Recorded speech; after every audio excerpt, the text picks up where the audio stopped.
L'exploitation artisanale de l'or en Guinée remonte au Moyen Âge.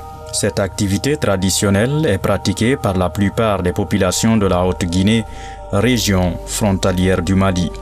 L'orpaillage est florissant dans beaucoup de préfectures de cette région, notamment à Sigiri. L'orpaillage a un poids considérable dans le tissu économique guinéen. Selon le rapport 2012 de l'Initiative pour la transparence dans les industries extractives, ITUE, 5 comptoirs d'or ont effectué des paiements supérieurs à 700 millions de francs guinéens à l'État. 76 autres ont payé moins de cette somme. L'association Action Mine Guinée a braqué son projecteur sur la localité de Tonson, située dans la sous-préfecture de Doko, à environ 35 km de la commune urbaine de Sigiri. Là, la ruée vers ce métal précieux est palpable. Nombreux sont les Guinéens qui trouvent le salut dans les mines de ce village, fuyant le chômage ailleurs. Automatiquement, voici le cap. Quand IC Transport a perdu son contrat, automatiquement je suis venu ici. Et je vis très bien, ma famille se trouve là-bas, je suis seul ici. Avec mon associé. On a au moins 5 machines. Je suis le chef d'opération. Vous comprenez? Parce qu'il n'y a pas de travail à Conakry. Il n'y a rien. Je fuis ici. Des fois, tu peux avoir 200 grammes aussi. Mais le gramme, c'est 250, 240. Ouais, bon, moi, je vis bien. Je vis très bien. Je considère à Sigiri ici. Je considère à Tatakourou ici. Je suis en train de considérer à Conakry. Est-ce que vous comprenez? Bon. Donc, en tout cas, je fais les besoins de ma famille, quand même. Avant de rester là, à Conakry là-bas, ou bien à Labé, ou bien à Zérégouré, ou bien à Kankan, tant mieux de venir chercher chez toi. Avant d'aller en Angola, il faut revenir aujourd'hui en Guinée ici. Les Guinéens ne sont pas les seuls à profiter de cette richesse.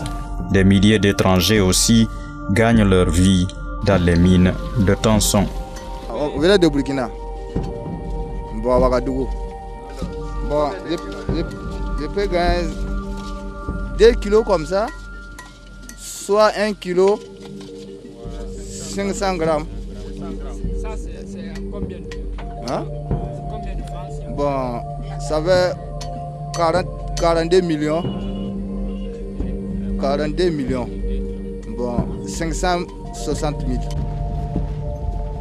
L'exploitation artisanale de l'or à Tonson a permis de développer d'autres activités telles que le commerce. Je suis sur le domaine de l'alimentation.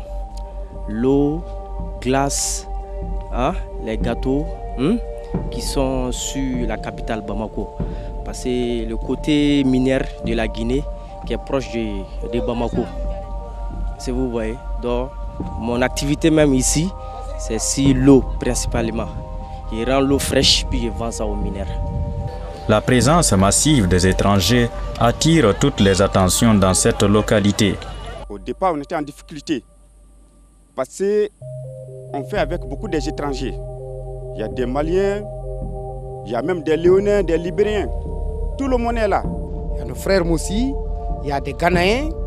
Je vous ai dit une fois que j'ai rencontré un Soudanais ici, c'est une réalité.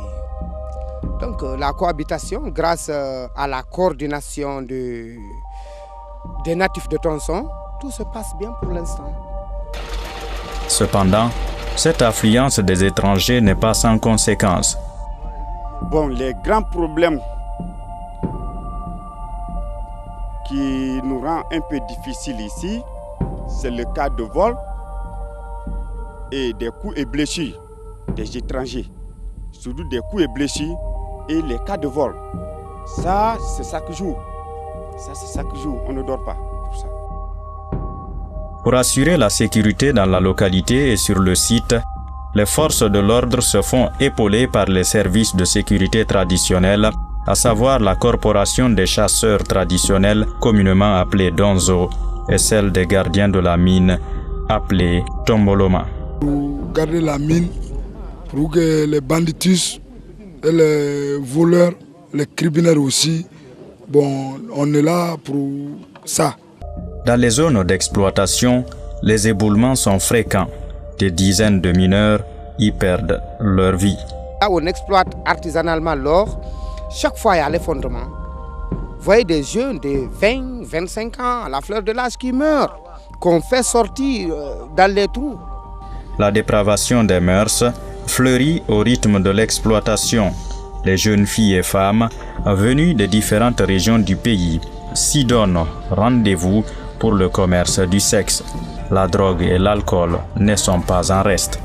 Bon, la prostitution, je crois, ça, il y a un service qui est à la préfecture qui s'occupe de la prostitution. Nous sommes là en cas de conflit entre les prostituées, qu'on puisse les calmer. Et si on sait qu'on ne peut pas gérer entre eux, leur service compétent qui est à Sigri, on fait l'appel à ce service-là. Comprenez, ce qui concerne l'affaire de drogue, ça, nous sommes là pour combattre ça, on ne pardonne pas. Nuit et jour, on est là, on ne dort pas pour ça.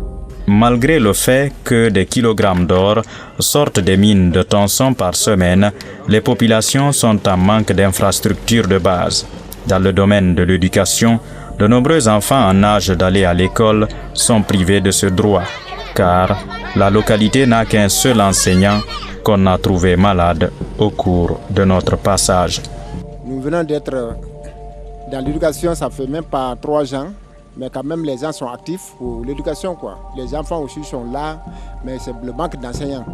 Et je suis seul ici, donc les enfants, alors j'ai une classe d'un effectif de 50 et quelques élèves. Donc je sollicite que vraiment au moins qu'il y ait un second enseignant pour qu'on puisse travailler ensemble, parce que quand tu es seul, donc avec une seule personne, l'idée est toujours seule. Si vous êtes 2, au moins avec l'association des 2 idées, ça peut marcher. Donc je sollicite que vraiment qu'il y ait un second ou bien soit même 3 enseignants comme ça, passer à 3 salles de classe. L'absence d'eau potable dans cette localité expose les populations à de nombreuses maladies dont les plus fréquentes sont d'origine hydrique. À cela s'ajoute le paludisme et la méningite. Ce village surpeuplé ne dispose que d'un seul puits amélioré pour l'eau de boisson et un agent technique de santé pour les soins médicaux qui travaille dans des conditions précaires. Mais seulement ici, seule chose qui nous préoccupe ici, qu'on demande à l'État, c'est le problème de l'eau. Franchement, il n'y a pas de l'eau buvable. Comme moi, je viens d'arriver, je viens trouver, ils sont en train de faire la construction d'un poste de santé. Je reçois les cas de paludisme, plus la diarrhée avec vomissement, je reçois ces cas-là ici. Le chef du village de Tongson a profité de nos micros pour interpeller les autorités sur le manque d'infrastructures de base auxquelles sont confrontées ces populations. Amranke Misrigan, Fangatana, Anila Bitanso, Fangatana, Aidihina Kandemola. Ole Irato, gouvernement, Ayama Demeola. Le directeur préfectoral de la jeunesse estime quant à lui que la précarité que vivent les populations de ces localités est due à un manque de planification. Tu verras dans ces écoles, ou dans ces villages, je veux dire, il n'y a pas d'école, il n'y a pas d'infrastructure, il n'y a rien pratiquement pour la jeunesse. Tu peux voir des villages qui, seulement dans le cadre de l'exploitation traditionnelle de l'or, ils ont pu accumuler 200, 300, 400 millions. Si tu demandes qu'est-ce que vous avez fait par rapport à cet argent, on dit, ah bon, on donne ça, c'est eux qui disent. Nous avons dit, franchement, il faudrait faire face au développement de vos localités. N'attendez pas le gouvernement pour tout cela. Les méthodes traditionnelles d'exploitation utilisées dans cette région impactent sur l'environnement. Le couvert végétal et les cours d'eau en payent les frais. Si vous prenez les enjeux environnementaux, nous assistons à une extension des sites d'exploitation minière artisanale. Cette extension est à la fois anarchique parce que l'appareil, partout où il indique la présence des minerais, on se met à creuser. Finalement, même les champs, les espaces qui étaient dévoués aux cultures ou au pâturage sont devenus des sites miniers. Et ça ne va pas sans conséquence sur l'environnement. La pollution de l'environnement, la pollution des eaux, la pollution de la végétation, mais aussi et surtout les techniques utilisées dans le traitement des minerais, notamment le mercure. Parce que nous, quand on a été sur le terrain, on a rencontré que le mercure est de nos jours utilisé par les populations locales. Et ça ne va pas sans impact sur l'environnement. Ce secteur pourvoyeur de richesses nécessite une implication des structures étatiques en charge du secteur minier. La réglementation de l'orpaillage s'avère indispensable pour que cette exploitation puisse favoriser le développement à la base. Le code minier prend beaucoup plus en compte le droit des communautés affectées par l'exploitation industrielle. Et quant à l'exploitation artisanale, le code minier en parle très peu. Manifestement, l'exploitation artisanale de l'or est reléguée au second plan au profit de celle industrielle. Et pourtant, elle ne demeure pas moins importante pour peu qu'elle soit réglementée. Parlant du cadre juridique de l'exploitation minière artisanale en République de Guinée, il y a deux grands problèmes. D'abord, le premier problème, c'est le problème des textes. Parce que si nous prenons le code minier de la République de Guinée, vous regardez de l'article 51 jusqu'à l'article 64, ça parle de cette exploitation artisanale, mais dès l'article 52, vous vous rendez compte qu'on parle de la mise en place d'un arrêté qui serait un texte d'application du code qui n'est pas encore pris. Et donc nous sommes dans un cadre général où la législation n'est pas bonne pour le moment parce qu'on ne tient pas compte de la réalité de l'exploitation artisanale. Ce qui fait que le texte qui est là reste inapplicable. Mais au-delà, la pratique est tout à fait autre chose.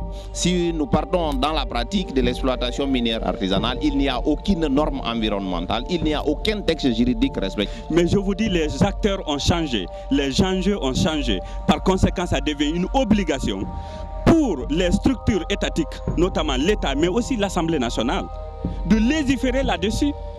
Le secteur a besoin d'être réglementé. On ne peut plus le laisser aller, n'a plus de place. Les autorités à tous les niveaux sont invitées à veiller davantage sur l'exploitation artisanale de l'or dans tout le pays et particulièrement dans la localité de Tonson, faute de quoi les orpailleurs seront les seuls à tirer profit aux grandes dames des localités regorgeant cette richesse.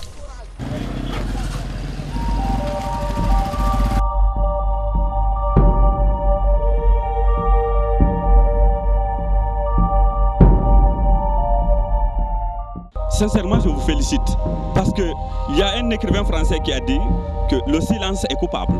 Mal nommer les choses, c'est augmenter leur malheur. Grâce à vous, les gens savent qu'il y a problème. C'est-à-dire le statu quo, le calme, si personne ne s'intéresse, au fait, il n'y a pas de problème. Grâce à vous aujourd'hui, vous attirez l'attention de tout un chacun sur le fait. Maintenant, à chacun d'assumer sa responsabilité. Je vous félicite, vous avez fait un travail remarquable. Je retiens de l'action mine la détermination pour le développement de ces communautés, donc de la Guinée tout entière. Par conséquent, j'encourage Action Mine à encore fournir beaucoup plus d'efforts pour atteindre, n'est-ce pas, ces objectifs de défenseurs des communautés à la base. L'association Action Mine Guinée, comme vous le savez, depuis la mise en place de cette ONG, elle est en train de faire de grandes choses par rapport à cette exploitation minière. Nous devons l'encourager et souhaiter que les autorités compétentes puissent comprendre ce que cette association est en train de faire afin de l'ouvrir les portes nécessaires pour arriver à des résultats escomptés.